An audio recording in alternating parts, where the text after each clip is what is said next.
otra vez. Vamos, como ya han dicho, a compartir un poco la reflexión sobre este tema que es el arte en la escuela.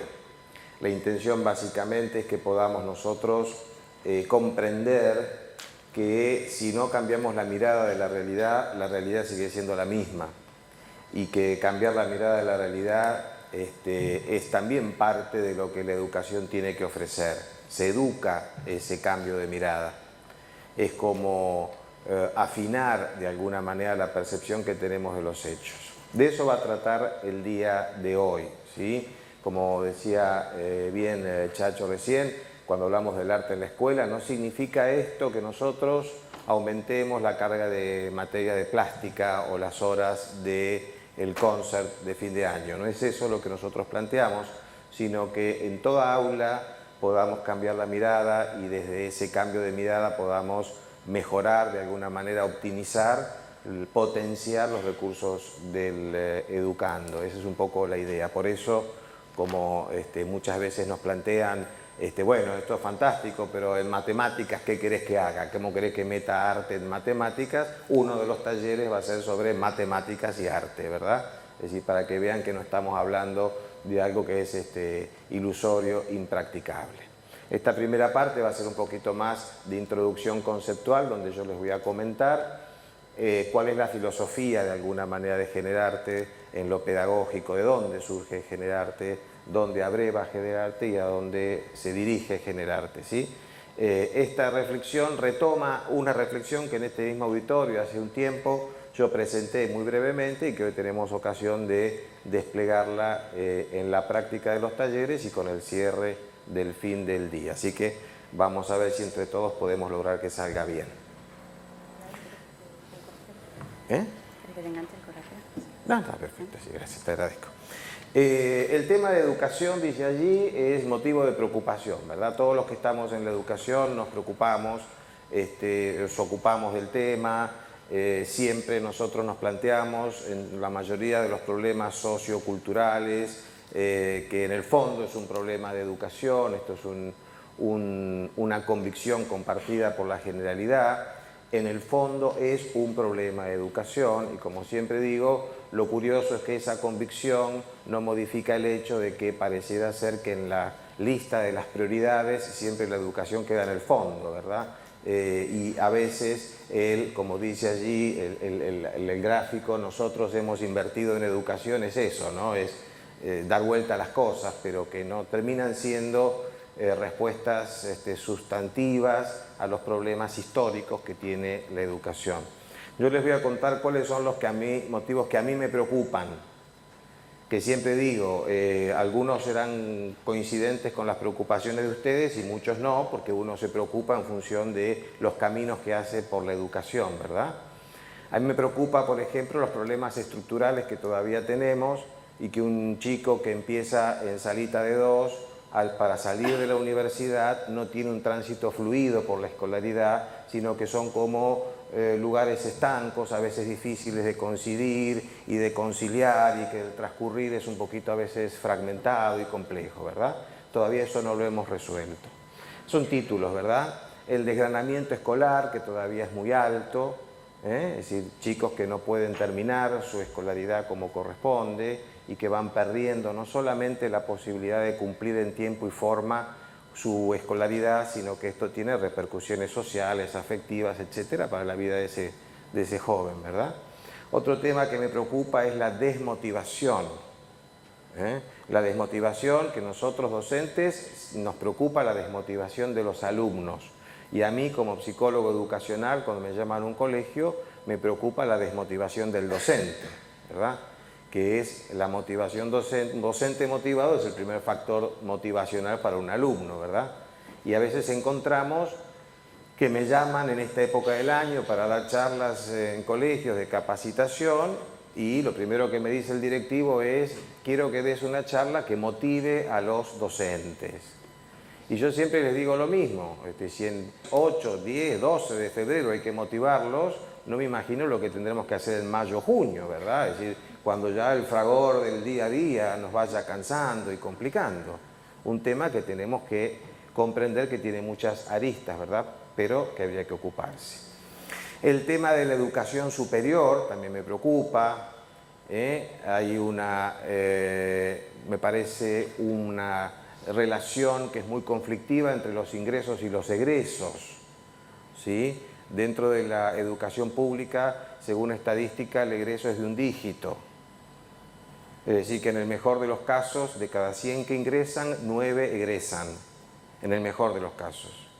Es decir, que hay 91 que quedan dando vueltas por el sistema, que pierden el tiempo, que viven frustraciones, que dilatan otros proyectos posibles alternativos que no hubiera sido el universitario. Yo siempre me cuestiono si es necesario que todos vayan a la universidad, me parece que no, creo que está sobredimensionado el valor de la universidad. No es más un médico que un tornero, ¿verdad? Que no tiene más dignidad un universitario que un terciario. Creo que habría que planificar un poco el tema para darle cabida y salida a las expectativas de la mayoría, ¿no? Me parece que ese es un tema por resolver. A mí me preocupa mucho porque mi trayectoria más que nada es en la universidad. Políticas educativas que se cambian, que se alteran, que se modifican, que avanzan, que retroceden, que no tenemos un plan que sea sustentable en 10 años, 15 años, 20 años, que se continúe más allá de las alternancias políticas. Esto es una dificultad casi histórica para nosotros, ¿verdad? Y esto afecta al resultado de la educación. Estamos siempre empezando, o siempre intentando, o siempre probando, ¿sí? La tradición que tenemos nosotros se ha perdido por estas cosas.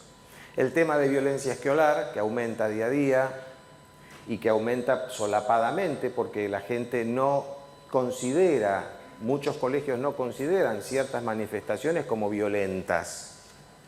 Y entonces solo nos llaman a nosotros, asesores o psicólogos, cuando a una niña le tajean la cara. Parece que violencia es solo si es noticiable, si sale en el diario. Si no sale en el diario no es violencia. Y hay una violencia cotidiana en el colegio que confundimos con indisciplina, que es otra cosa. La indisciplina es ese folclore propio de la vida escolar. La violencia es afectar a la dignidad de alguien. Y se afecta a la dignidad de alguien todos los días de maneras muy sencillas, ¿verdad? Cuando a una criatura le hacen 2, 3 días el mismo chiste porque tiene los dientes para afuera, eso ya es violencia. La primera vez tal vez fue un chiste, la segunda hay que pararla, ya no va. Y ese manejo de la violencia escolar también me preocupa.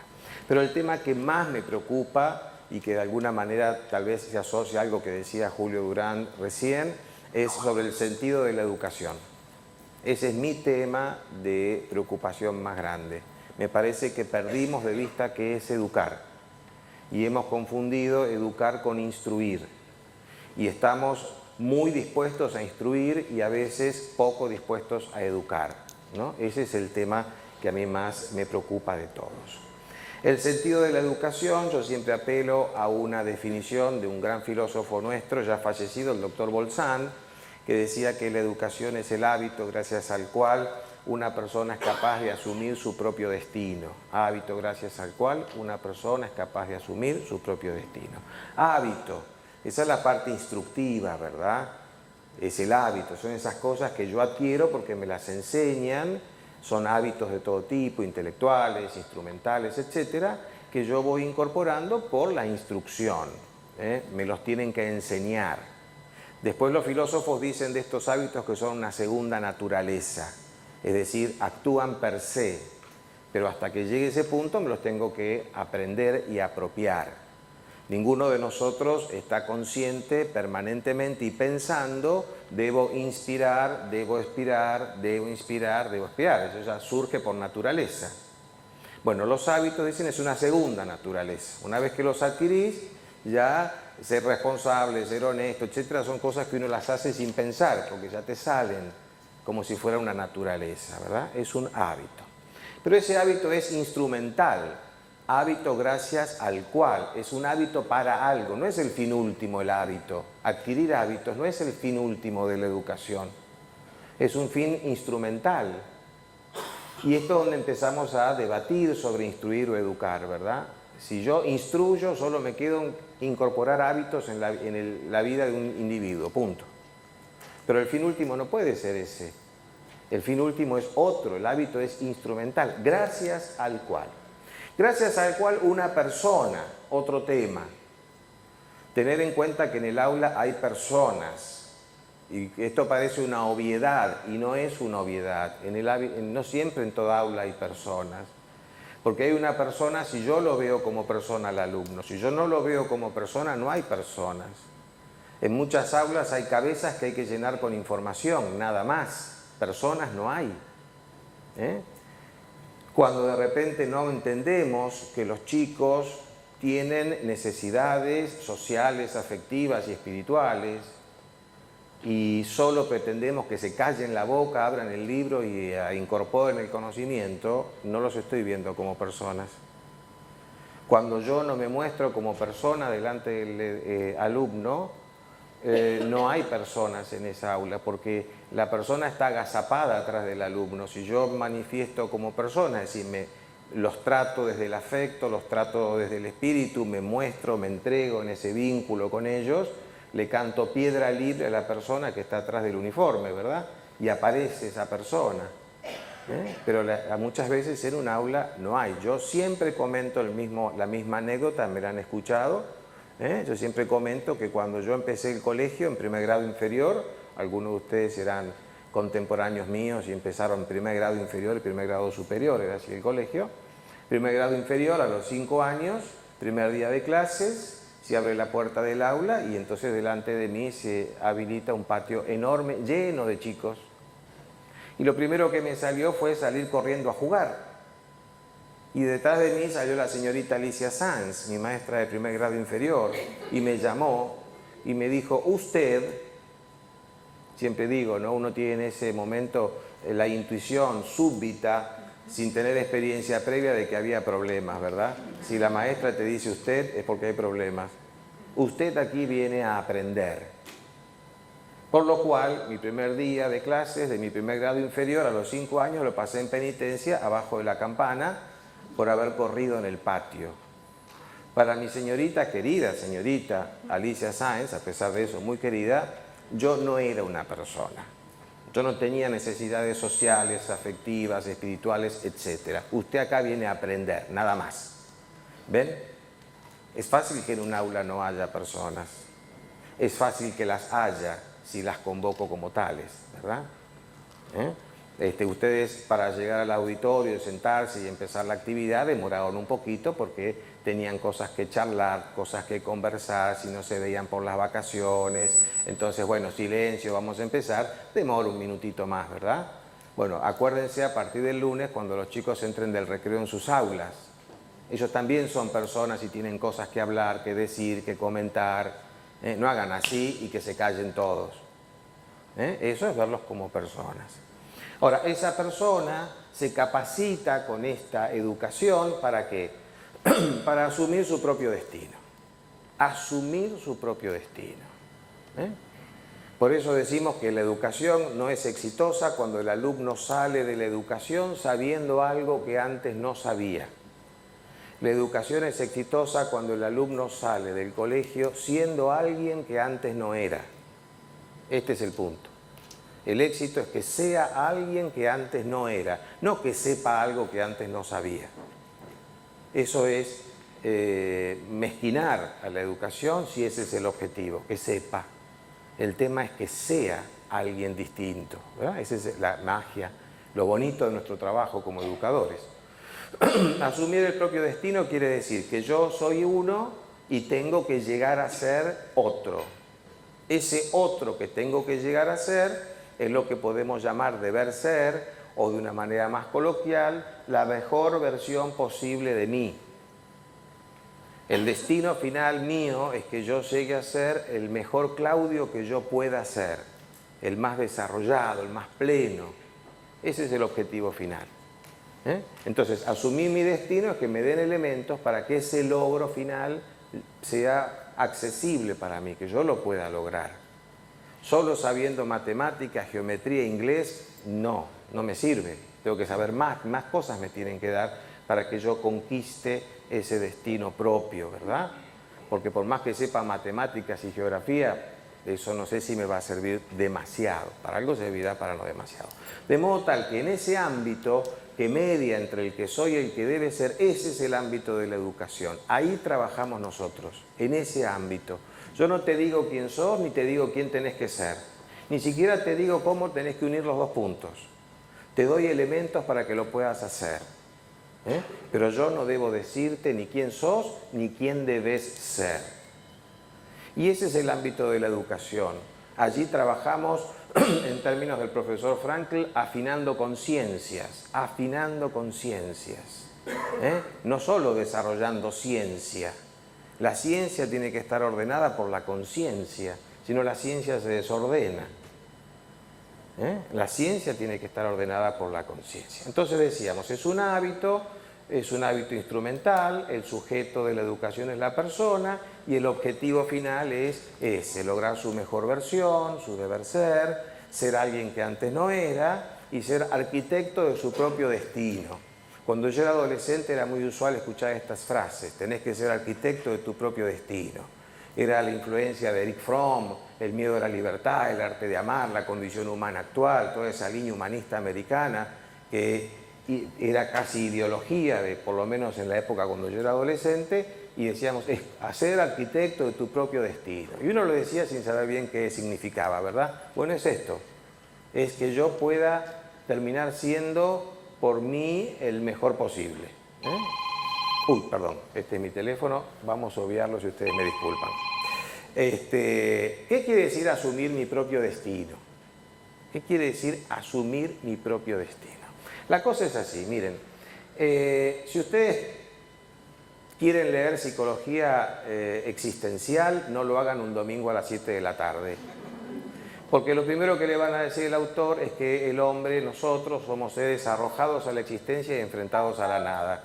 Se imaginan que no es una cosa grata, ¿verdad?, de leer un domingo de otoño a las 7 de la tarde con pereza. No, salvo que nosotros lo entendamos. Lo que nos quieren decir estos filósofos es que somos responsables y libres. Responsable quiere decir arrojado a la existencia, tomá, la tenés en tu mano. Enfrentado a la nada quiere decir no hay nada que esté establecido, tenés libertad para hacer el que vos quieras. Y entonces, como dice el Chavo, así pues sí, ¿verdad? Si me dicen que soy responsable y libre es distinto que lo otro. Eso ya es un sábado a la mañana, se transforma. ¿Pero qué quiere decir que soy responsable? Responsable quiere decir que la vida permanentemente espera de mí respuestas. La vida espera de mí respuestas. Nosotros, con la soberbia altanera que tenemos, somos cuestionadores de la vida, ¿verdad? Cuando nos pasa algo. ¿Por qué? ¿Por qué a mí? ¿Por qué ahora? Esto es injusto, no me lo merezco. Algo que me saque o alguien que me saque de esto, ¿verdad? Hasta que comprendemos que no es así. La vida pregunta. Y cuando pasan aún esas cosas que no nos gustan, la vida lo que hace es tomarme a mí, me toma ahí en el hombro y me pregunta, a ver, Claudio, ¿qué vas a hacer ahora con esto que te toca vivir? Y ella espera que yo responda. Eso quiere decir ser responsable. Esa responsabilidad se manifiesta en grado superior cuando la vida inicialmente me dice, a ver, Claudio, tomá, tenés la vida, ¿para qué la vas a usar? Frankl solía decirnos, la vida no es importante, es la oportunidad para algo importante. La vida es para algo y para alguien. Si es para nada y para nadie, ¿para qué querés vivir? Un día más para nada, un día más para nadie. ¿Para qué quiere un día más? ¿Qué sentido tiene? Un día más para alguien, un día más para alguien, un día más para hacer algo importante, vale la pena el esfuerzo que yo haga por vivir un día más. Y la vida me dice, bueno, aquí tenés la vida, a ver qué vas a hacer con ella. Y todos nosotros, de manera más o menos consciente, respondemos y decimos, yo quiero hacer esto en mi vida. Digo más o menos consciente, porque hay parte de la respuesta que dimos que no sabemos que la dimos, que la iremos descubriendo, ¿no? Por eso Frankl decía, yo no puedo plantear el sentido de mi vida será, sino que un día voy a decir, mirando para atrás, el sentido de mi vida ha sido, y ahí lo comprendí, ¿verdad? Cuando yo era chico me gustaba mucho jugar con ese juego que son una nube de puntos numerados, mezclados. No sé si alguno recuerda el juego, que uno luego va uniendo 1, 2, 3, 5, 6, 7, 8, y cuando termina de unir apareció una figura, ¿verdad? Y mirá vos, ¿a quién iba a decir que había un elefante en esa nube? Y lo había. Bueno, la vida es como esa nube de puntos. Hay puntos que yo ni me entero, ni sé para qué me tocó vivir, no sé hoy cuál es el sentido de haberlo vivido, lo único que tengo es la esperanza y el temple, porque sé que un día, cuando ahí me voy a dar cuenta qué sentido tuvo haberlo vivido. Los puntos se unen mirando para atrás. Entonces hay parte de mi respuesta que todavía yo no conozco, aun cuando ya la he dado, y así es la historia. Y cuando tengo esa respuesta, tengo un proyecto de vida.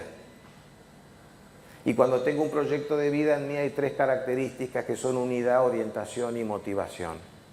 Unidad, o si quieren coherencia, entre lo que digo que quiero, lo que hago y lo que logro hay una relación. Orientación, sé a dónde quiero llegar. Motivación, tengo el vigor y la vitalidad para lograrlo. Y empezamos todos a vivir así, en línea recta. El tema es que no nos confundamos. Nadie nunca va a unir estos 2 puntos con una línea recta. Eso sirve en el colegio, pero en la vida no.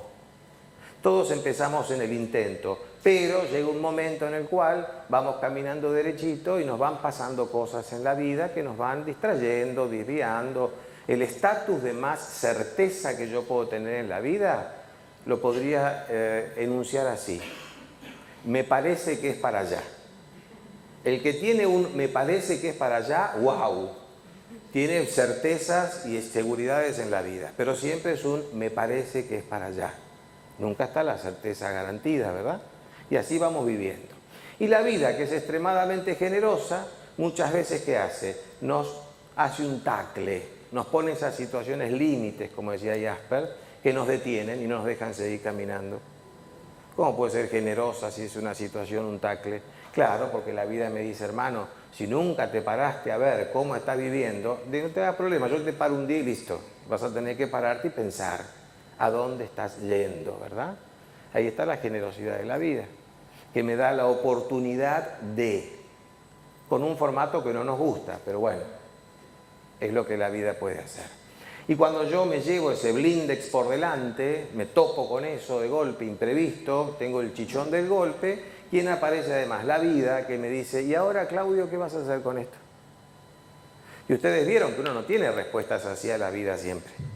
A veces hay preguntas que a uno les cuesta responder. Y cuando demora en encontrar la respuesta, se abre delante de mí un vacío, como un pozo. Esto es lo que habrán escuchado nombrar vacío existencial. Vacío, ausencia. ¿De qué? Ausencia de respuesta a una pregunta que me hace la vida. No sé qué contestarle. ¿Esto es normal? Es normal. ¿Esto es enfermo? No es enfermo. Es normal y nos puede pasar varias veces en el curso de la vida. Ahora, si yo me quedo instalado acá y no resuelvo el tema, puedo enfermar, porque es caldo de cultivo de. Pero en sí mismo nos puede pasar muchísimas veces. Esos momentos que uno dice, wow, ¿qué hago? ¿Qué digo? ¿Cómo vivo esto? ¿Para dónde voy?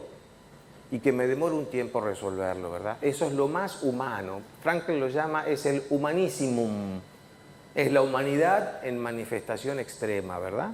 Ese es ese momento. Así que tampoco tenemos que vivirlo con susto, tenemos que vivirlo con templanza y con esperanza.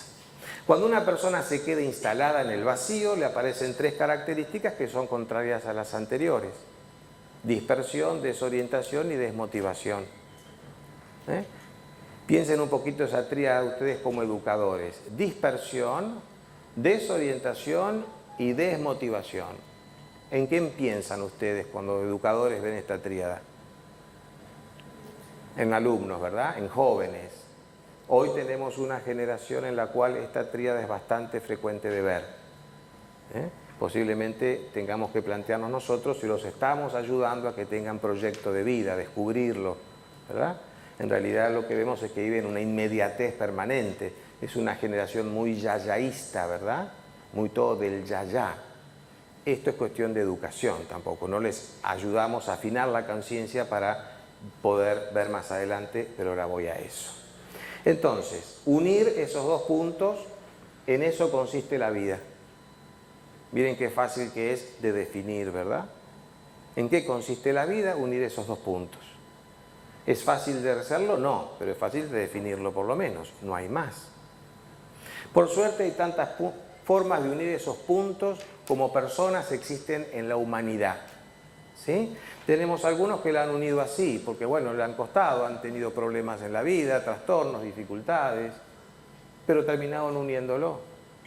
Están los vuelteros, que dieron vueltas y vueltas y vueltas, pero finalmente, bueno, lo lograron a su modo, finalmente llegaron a destino, ¿verdad? Están aquellos que empezaron con todas las ínfulas y luego tuvieron un problema y se cayeron y dijimos, qué pena, venía tan bien. Pero la persona humana tiene recursos hasta el final y en un último intento lo logró, ¿verdad? Es decir, se cayó y bueno, lo logró finalmente. Y a nosotros, educadores, nos complican la vida estos, que se van para aquel lado y uno dice, este ya está perdido rotundamente, por este no se puede hacer más nada y ese nos sorprende uniéndolo por allá, ¿verdad? Esto quiere decir, nunca demos nosotros, educadores, por perdida la posibilidad de un joven de lograrlo, ¿no? Y siempre cuenta con nosotros, ¿eh?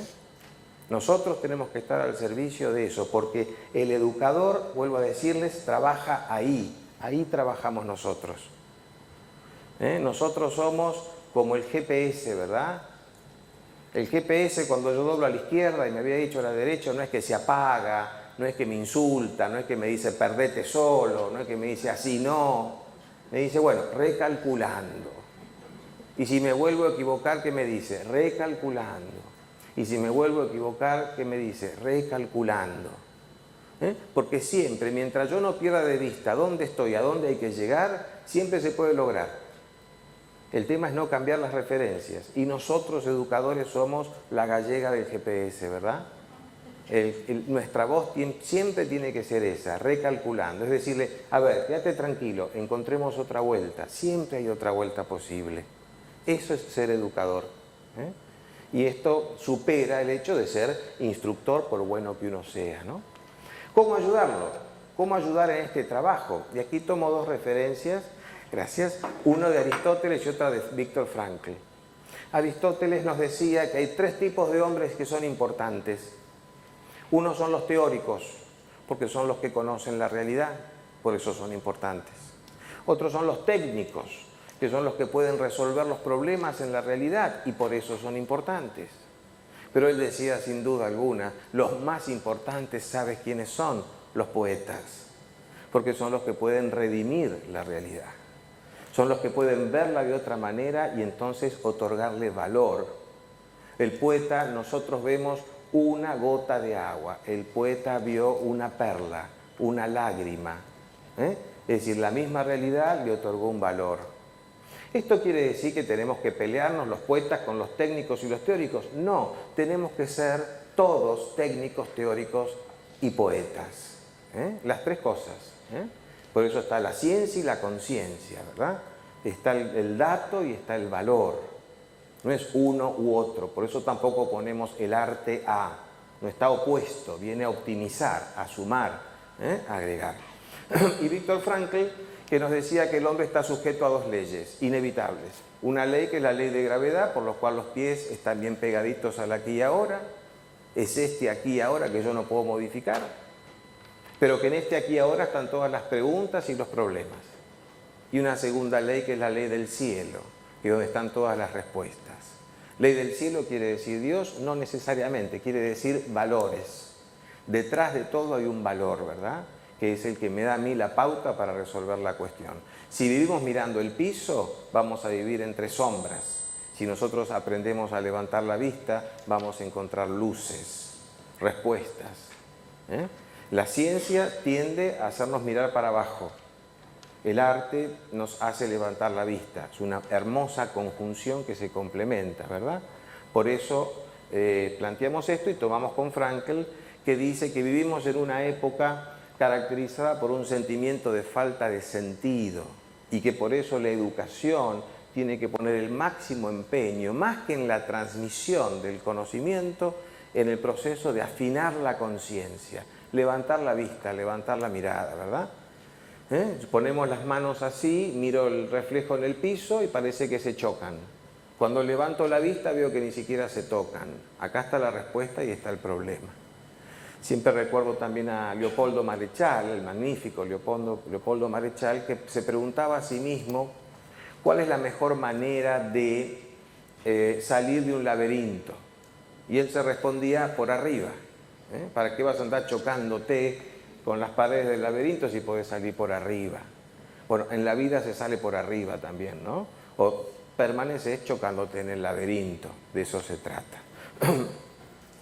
Nosotros, cuando entendemos afinar la conciencia, quiere decir promover, dice allí, la capacidad intuitiva que le permita al individuo captar lo verdaderamente singular de cada hecho. Hay tres modos de conocimiento. Uno es el sensible, es el inmediato, altísimo margen de error. Yo veo aquí el sol, al mediodía lo vi acá y a la noche lo veo allá. ¿Cuál es mi conclusión? El sol se movió. Y si lo discuto a cualquiera, porque yo lo vi, no un día, varios días hice la experiencia y pasó lo mismo, el sol se mueve. Ese es conocimiento sensible, altísimo margen de error. Después está el conocimiento intelectual, el conocimiento por las causas. También tiene margen de error considerable, menos que el otro. Nosotros tenemos sobrevalorado lo intelectual. Entonces, grandes teorías que fueron tomadas como verdad, después de años nos dimos cuenta que estaban totalmente equivocadas, porque es limitado lo intelectual en el hombre. Y el tercer tipo de conocimiento es el intuitivo. El intuitivo no pasa por acá, pasa por acá. Captación inmediata de lo que es. Cuando viene la señora y le dice al marido, este socio te va a estafar. Y el hombre le dice, ¿y por qué lo decís? No sé, vos siempre con tus cosas. Y al tiempo lo estafó. ¿Cómo lo supo la mujer? No sé, lo supo, lo intuyó. Captó inmediatamente la esencia del otro, así. Bueno, esa captación intuitiva está en la base del amor. Yo amo a mi mujer, no sé por qué la amo. Porque no es un casting, no hice un casting, como resultado la voy a amar. No sé por qué la amo. Sé que la amo, es intuitivo, capté un bien en ella. La fe es una intuición. Yo puedo tener millones de explicaciones para justificar la existencia de Dios. Ustedes pueden tener millones de argumentos que anulan todas mis justificaciones. ¿En qué concluiré yo si me tiraron por tierra todos los argumentos? Y bueno, no sé, pero yo creo. Es decir, no te lo puedo explicar, pero yo creo. Captación inmediata. Y el arte es intuición, ¿verdad? Es la captación de la belleza que está en el hecho, en sí mismo, ¿verdad? Entonces, de eso se trata la capacidad intuitiva. Trasciende lo inmediato. No solo trasciende lo inmediato, sino que además capta lo bello y lo bueno que hay en el otro. Lo capta inmediatamente. Esto es como dicen que decía Miguel Ángel cuando le elogiaban la piedad y él decía, yo solo saqué lo que sobraba de la piedra. La piedad ya estaba dentro del bloque de mármol. Él la vio a esa belleza, la vio ahí adentro, la captó y luego la descubrió dentro del bloque de mármol, ¿verdad? Y por otro lado es singular y no son valores en abstracto, son realizados en obras concretas, ¿verdad? Cada actividad nuestra puede ser una obra de arte, si le otorgamos ese valor. Entonces, esa capacidad intuitiva se manifiesta en el arte, como dice allí, nos lleva a una mirada más allá de lo inmediato. El arte desarrolla empatía, si tenemos entrenamiento en este modo de ver, desarrollamos empatía. La mirada reveladora, sacar de la piedra lo que sobra, supera la indiferencia, que es uno también de los males de este tiempo, ¿verdad? Cuando uno pasa de largo delante del otro y no lo registra. El otro se ha fusionado con el fondo y figura, ¿verdad? Cuando uno anda por la calle y tanta gente tirada durmiendo y uno ya ni los ve. Ya es indiferente porque no diferencia el fondo de la figura, ya no te llaman la atención, ¿verdad? El arte te lleva a ver el detalle y entonces superar la indiferencia en la vida, y es el compromiso con lo visto, ¿no? Una vez que uno ve algo bello y uno ve algo que se compromete con eso visto. Ese sería el valor del arte. El arte puede salvar al hombre. Acá nos trae, los griegos hablaban de presencia poética del hombre en el cosmos. La poiesis, esa posibilidad que tiene el hombre de redimir la historia, ¿verdad? A ver, yo aquí tengo un caramelo. Supónganse que yo este caramelo lo tire a la basura, está pegado el papel, está por ahí por el calor. Si yo tiro este caramelo a la basura, ¿alguno de ustedes se angustiaría por eso? No, ¿verdad? Y si yo les dijera que este caramelo estuvo en el bolsillo del jean de John Lennon, que estos eran los caramelos que comía John Lennon cuando escribía Imagine, ¿lo tiro? No. ¿Cuál es la diferencia? John Lennon hizo esto que estoy haciendo yo ahora. Con el solo hecho de que él pusiera sus dedos en esta realidad, la redimió, le dio un valor mayor al que originalmente tenía. Esa es la presencia poética. Todos nosotros podemos hacer de cada día una obra de arte, de nuestro trabajo una obra de arte. Cuando la persona que limpió este salón, los chicos que prepararon la técnica, no sé quiénes son, ustedes no los conocen. Ellos hicieron que nuestro mundo sea mejor, redimieron el mundo, lo hicieron más cómodo, más lindo para nosotros. Es anónimo, chiquitito, cotidiano, eso es presencia poética. ¿Ven? Entonces, a eso hablamos de la poiesis. Y decía Heidegger, el gran filósofo, hablaba de la estética, y la estética es con lo que hay hacer algo nuevo. Eso es estética.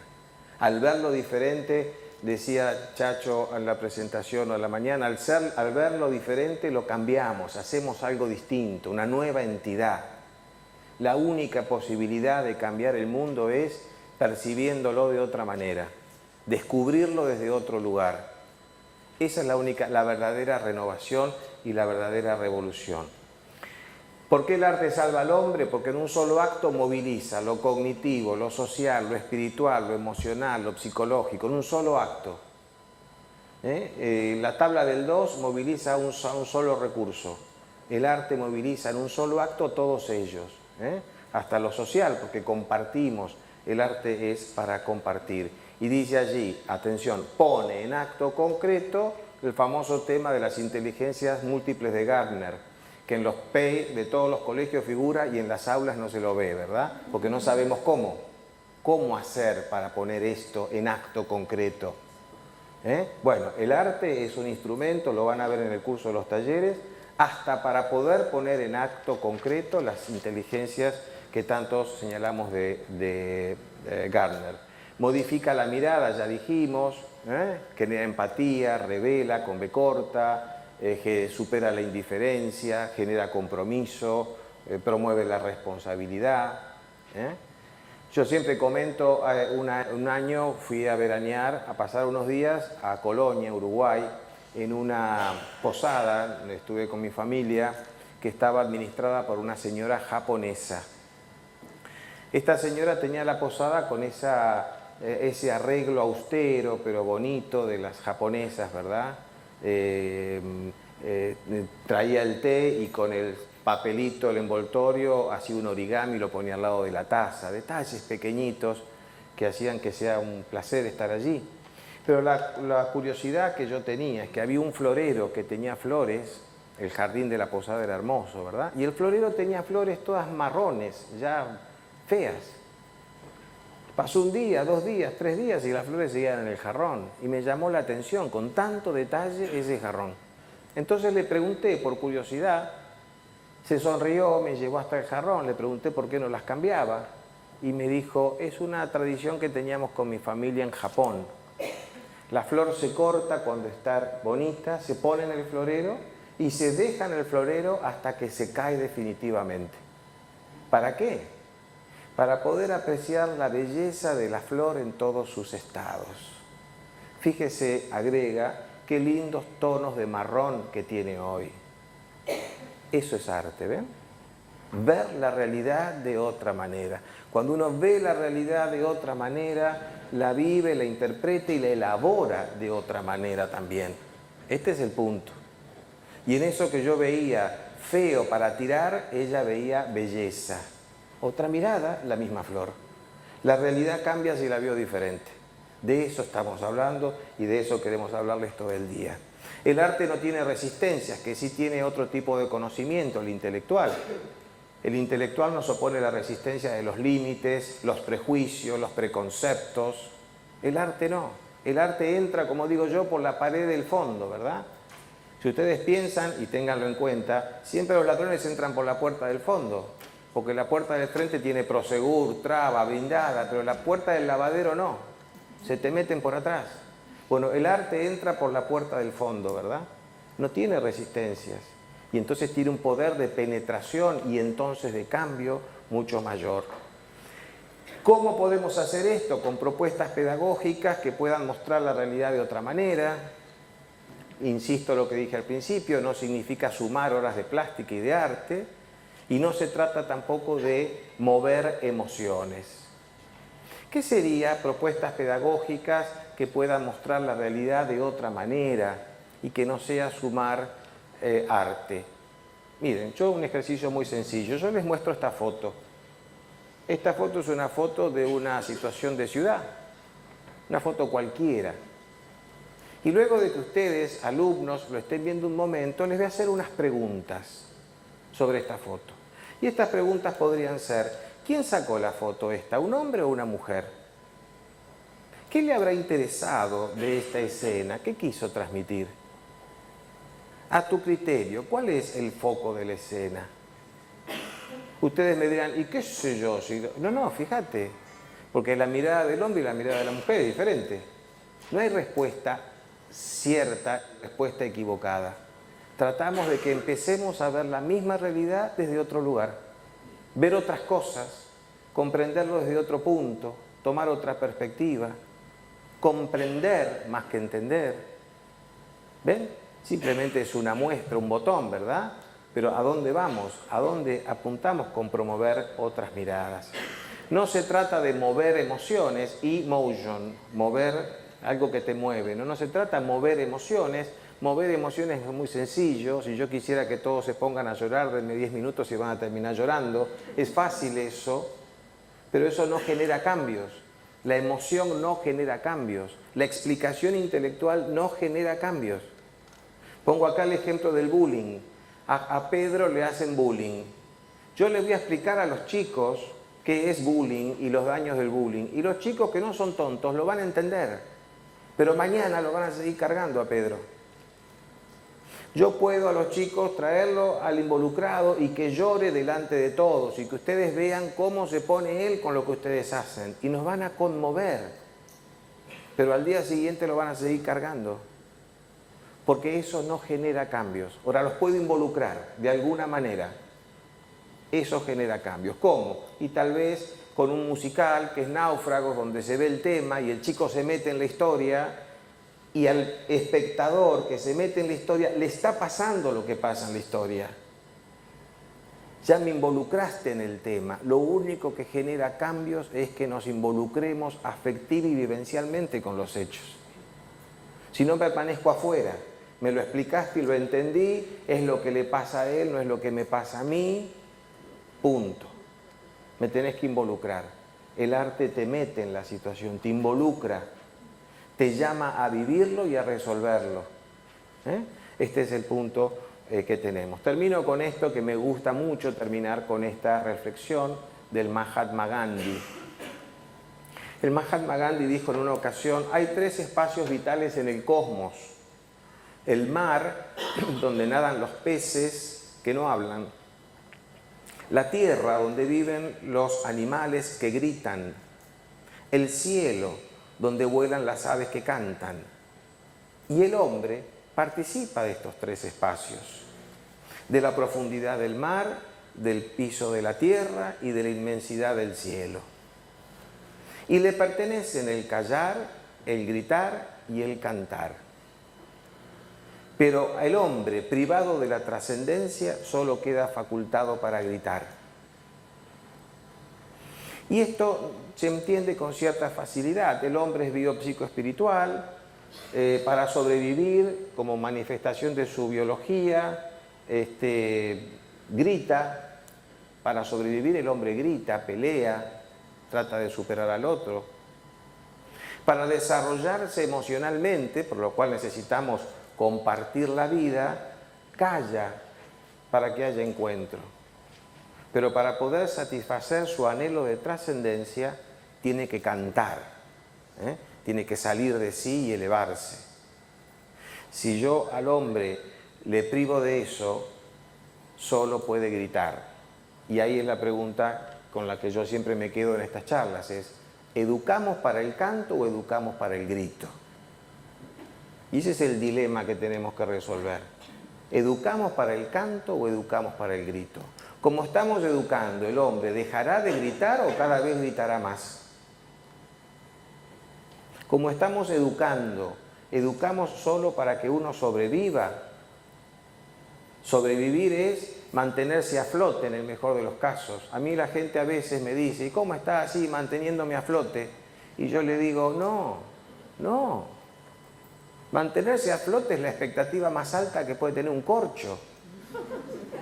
Lo mejor que le puede pasar a un corcho es flotar, no una persona. Una persona no puede tener como expectativa mantenerse a flote, se tiene que elevar. ¿Educamos para que se eleve o educamos para que grite? ¿Educamos para que se eleve o educamos para que sobreviva y flote? ¿Para qué educamos? Y la propuesta que traemos desde Generarte apunta decididamente a educar para el canto, ¿verdad? Devolverle la trascendencia al hombre que no debe perder, para que pueda elevarse y realizarse. Ese es el ideario, digamos, muy resumido y muy rápidamente planteado, el ideario que está atrás de toda la propuesta pedagógica y hasta antropológica de Generarte, ¿verdad? Que se traduce luego en una cantidad de cuestiones. Nosotros, como Generarte, no venimos hoy a venderles Generarte. Venimos sí a contarle una experiencia sistemática, pero venimos a plantearles: hagamos nosotros otras cosas, distintas cosas, procuremos esto desde otros lugares, ¿no? Hagamos una obra de arte de cada hora de clase. Esa es un poco la idea, ¿no? Así que de eso vamos a tratar en el día de hoy, ¿sí? Van a venir los talleres y luego haremos un cierre para poner en común la experiencia. ¿Les parece? ¿Sí? Muy bien. Bueno, muchas gracias, ¿eh?